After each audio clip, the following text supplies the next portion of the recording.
صباح النشيد الوطني يدوي في باريس، ومن بعد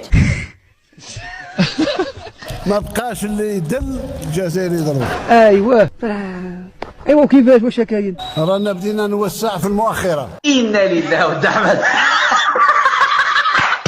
طبقناها حرفيا ومازال نزيدوا. مزيان.